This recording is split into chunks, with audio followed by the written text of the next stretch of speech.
nampaknya kepolisian ini ingin membuat satu rilis yang bersifat paket komplit ini, ya. Jadi sekali rilis semua diungkapkan nanti pada saat.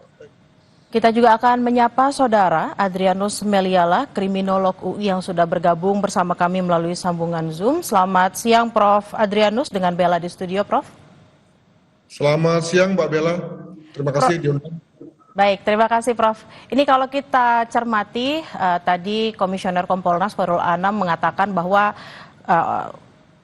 pengecekan TKP pada hari ini berdasarkan juga dengan wawancara yang dilakukan Kompolnas bersama keluarga dan didapatkan informasi baru dari Kompolnas. Apa yang bisa dilihat dari adanya informasi baru, kemudian jeda beberapa hari langsung diadakan cek TKP ulang, Prof?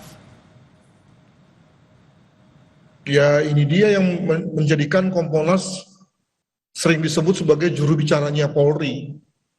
Ya, ini kan tugas Polri nih, dan tidak masuk dalam tusinya Kompolnas ini. Ya, jadi saya menyayangkan karena indikasi bahwa Polri, teman-teman penyidik itu menyimpang itu tidak ada. Mereka kerja keras ya, dan bahwa kemudian lama itu kan proses ya.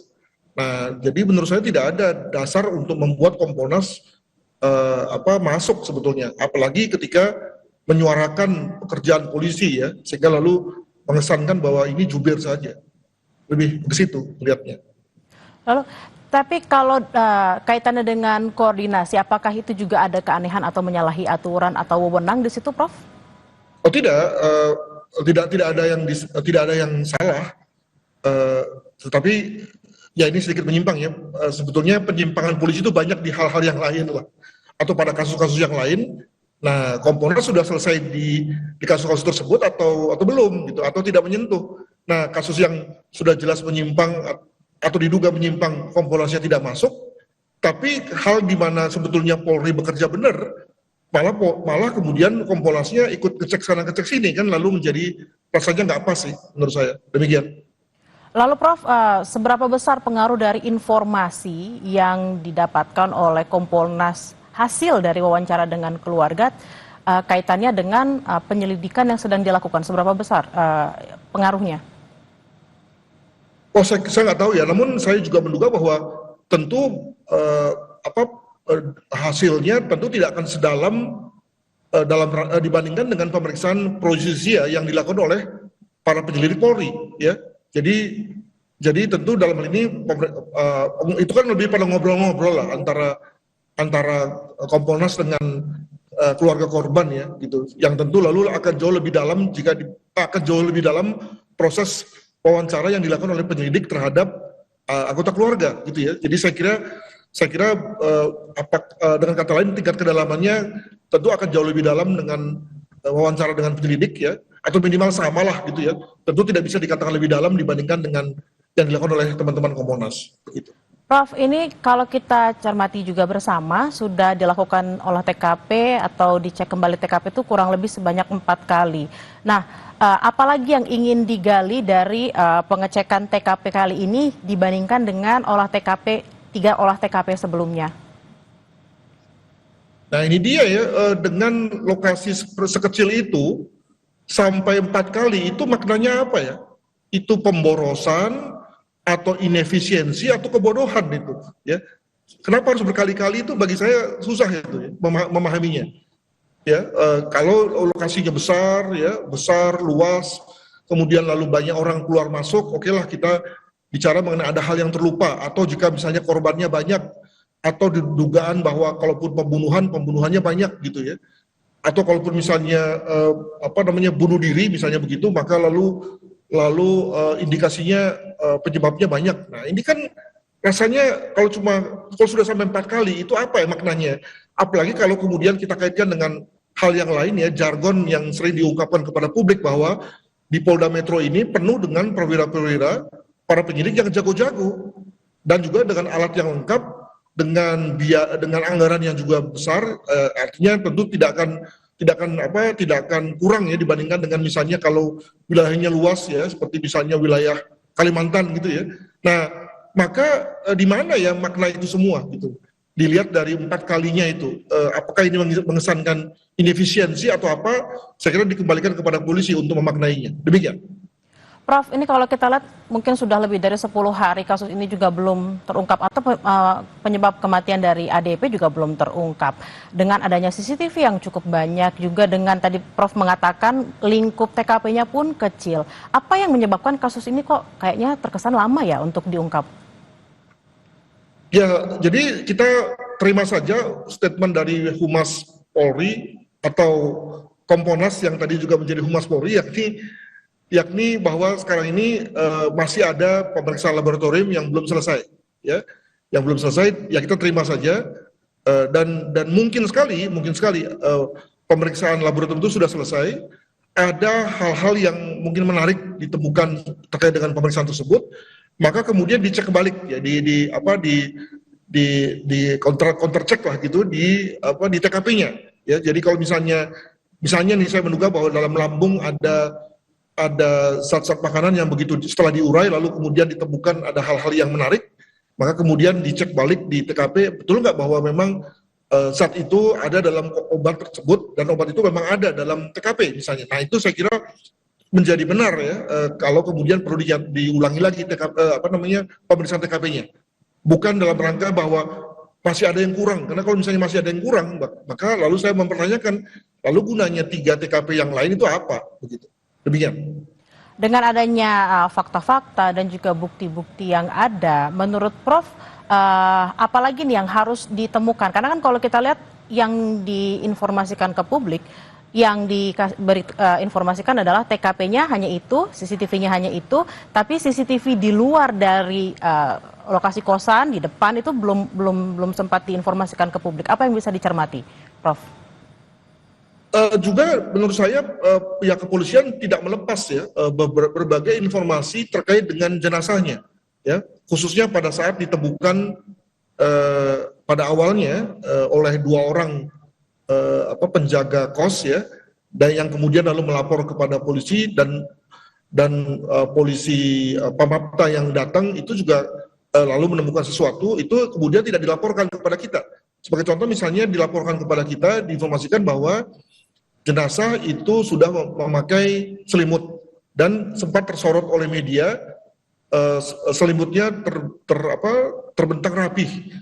Pertanyaan saya adalah bahwa kalau orang tidur itu mana mungkin sih selimutnya rapi, ya, gitu.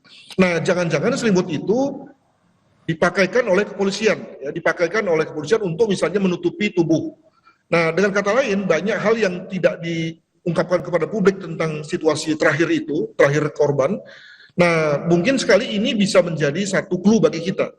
Namun karena tidak dilepaskan kepada publik, mungkin itu juga yang lalu menjadikan polisi seperti bingung, ya. Ada hal-hal yang lalu kemudian menjadikan prosesnya selama ini, ya, karena tadi ada hal-hal yang mungkin membingungkan memang, gitu, ya. Hal mana membuat lalu prosesnya menjadi lama dan kita sebagai pengamat tidak mengetahuinya. Mungkin begitu. Baik, Prof, ini yang juga jadi pertanyaan publik adalah apakah ada kaitannya antara kematian korban dengan tugas korban sebagai diplomat di Kementerian Luar Negeri. Tapi jangan dijawab dulu, Prof, kita akan membahasnya usai jeda. Tetaplah bersama kami di Breaking News Kompas TV. Anda masih menyaksikan Breaking News Kompas TV, saudara, terkait dengan perkembangan kasus kematian diplomat Kementerian Luar Negeri Arya Darupangayunan. Dan hari ini, saudara, Kompolnas bersama juga dengan Polda Metro hadir di tempat kejadian perkara untuk kembali mengecek terkait dengan pendalaman yang dilakukan oleh Kompolnas berdasarkan wawancara yang dilakukan Kompolnas kepada keluarga pada tanggal 20 Juli. Kompolnas mengatakan menemukan adanya temuan atau info baru terkait dengan kematian diplomat Kemenlu Arya Darupangayunan. Kami masih terhubung dengan Adrianus Meliala, kriminolog UI. Prof, tadi sebelum jeda kita sempat berbincang terkait juga dengan apakah ada kaitannya antara posisi Arya Darupangayunan sebagai diplomat di Kementerian Luar Negeri dengan kasus kematian ini. Ya, saya ini kriminolog, ya, dibiasakan untuk ya ngumbek-ngumbek TKP sajalah, ya. Dan memang itulah ilmunya. Jadi kita berangkat dari TKP karena mungkin 90% fakta berasal dari sana, dan dari sana pula lalu kemudian minimal penyebab mati terungkap gitu ya. Nah, tentu kalau motif kematian tentu bisa agak melebar ya, namun penyebab mati itu berasal dari TKP. Nah, dalam hal ini kan kita belum tahu nih penyebab matinya. Jadi kalau penyebab mati saja belum diumumkan oleh kepolisian, hal mana pasti solusinya, jawabannya ada di TKP, maka rasanya nggak tepat kalau kemudian kita melihat ke yang lain-lain. Sekali lagi bahwa kalau kita bicara mengenai kaitannya dengan pekerjaannya, itu mungkin ada pada motif ya, atau mungkin hal-hal yang menyebabkan timbulnya motif itu ya. Jadi lebih jauh lah. Nah, sekarang ini kan kita masih bertanya soal penyebab kematian. Nah, itu yang juga kemudian belum diumumkan oleh kepolisian. Maka saya dalam kesempatan yang lain mengatakan bahwa nampaknya kepolisian ini ingin membuat satu rilis yang bersifat paket komplit ini ya. Jadi sekali rilis semua diungkapkan nanti pada saat itu kepada kita, baik itu penyebab kematian, lalu kemudian motifnya, hal-hal yang menjadi pembentuk motif itu, demikian juga mungkin bicara mengenai pihak-pihak yang mungkin terkait gitu ya, daripada hanya merilis sepotong-sepotong, misalnya penyebab matinya dulu, yang lalu kemudian membuat publik makin gencar ya, mempertanyakan sana sini, maka sekalian akan dirilis. Mungkin begitu proses yang sedang diambil oleh Polda Metro Jaya. Demikian. Prof, apakah Anda yakin bahwa polisi juga sudah sebenarnya mengantongi sejumlah barang bukti dan juga saksi-saksi lain yang sudah diperiksa selain 5 orang tadi, dan juga kira-kira apa penyebab kematian korban? Apakah Anda sudah memiliki informasi terkait ini? Wah, kalau informasi saya tidak mau tanya ya, tetapi saya yakin ya bahwa semua hal sudah ada di tangan kepolisian ya.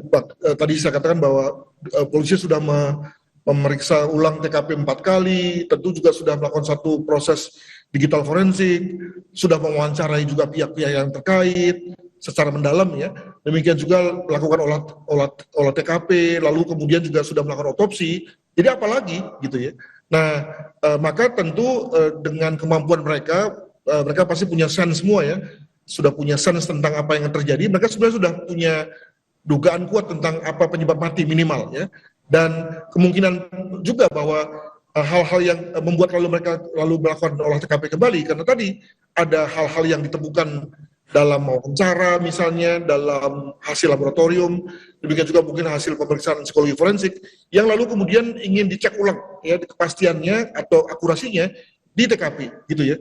Jadi artinya ini lebih membuat polisi semakin yakin saja terkait dengan apa yang mereka sudah bisa simpulkan sementara sekarang ini, dengan cek ulang ini, maka kemungkinan mereka lebih yakin dan pada saatnya lalu akan rilis. Mungkin begitu.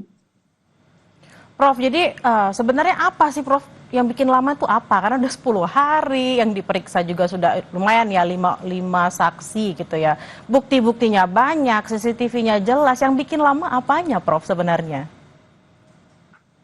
Waduh, ini pertanyaan yang sebenarnya jangan tanya ke saya. Namun saya menduga begini, ada cross situation ya, situasi yang saling bertentangan gitu ya. Jadi kalau misalnya dianggap bunuh diri, kok ada hal-hal yang kurang mendukung. Kalau dianggap ini fetis ya, semacam indikasi sexual behavior disorder, itu juga ada hal yang kurang mendukung gitu ya. Andaikan semua fakta itu telak, itu saya kira kepolisian tidak akan ragu-ragu ya. Baik itu pembunuhan, bunuh diri, ataupun misalnya meninggal karena fetisnya, itu saya kira polisi tidak akan ragu-ragu. Tapi karena di dalam kenyataannya ada hal-hal yang kurang mendukung, ya, kurang logis misalnya, maka kemudian lalu polisi di situ ragu-ragu dan membuka kemungkinan terhadap opsi yang lain, gitu ya. Itu dugaan saya, karena karakter polisi umumnya gitu, begitu faktanya telak, semua fakta mengarah pada satu dugaan, maka lalu kemudian mereka bisa simpulkan, ya. Tetapi begitu kemudian ada situasi yang saling berbeda, nah ini yang kemudian lalu membuat mereka naik ke level pemeriksaan yang lebih tinggi ya, dengan menggunakan scientific crime investigations. Ada yang kemudian lalu memberikan hasil baru, tapi ada yang tidak, yang artinya lebih memperkuat dugaan awal mereka, begitu. Prof, yang juga agak menggelitik nih sebenarnya, dalam kurun waktu yang mungkin lebih dari 10 hari ya dari ditemukan meninggal, ini saksi yang diperiksa baru 5 orang. Apakah menurut Prof juga seharusnya pemeriksaan saksinya jadi jauh lebih banyak gitu yang diperiksa?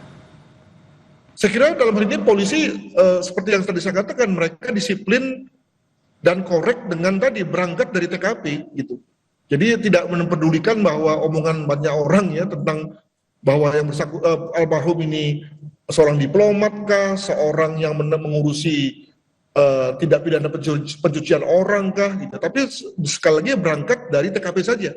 Dan di TKP memang ada beberapa orang yang memang terlibat dalam arti terkait ya, istri, lalu kemudian penjaga asrama, itu kan memang mereka-mereka yang terkait ya. Nah, yang lalu kemudian mengetahui jam-jam akhir dari almarhum. Jadi saya kira saya setuju tuh dengan hal itu. Barulah sekali lagi ya, barulah ketika sebab mati diketahui dalam rangka mempertajam motif, maka kita kemudian keluar memperlebar skop, itu oke ya. Tidak sebaliknya, kita belum apa-apa sudah nanya kemana-mana, padahal sekali lagi justru di TKP sendiri masih ada hal-hal yang mungkin masih bisa dicunggil ya, sebagaimana nampaknya yang dilakukan oleh kepolisian dewasa ini. Nah, kita akan menunggu apakah memang ada fakta-fakta yang masih bisa dicungkil dari hasil cek TKP hari ini. Terima kasih Prof. Adrianus Meliala, kriminolog UI atas waktunya di siang hari ini. Selamat beraktivitas kembali, Prof. Terima kasih.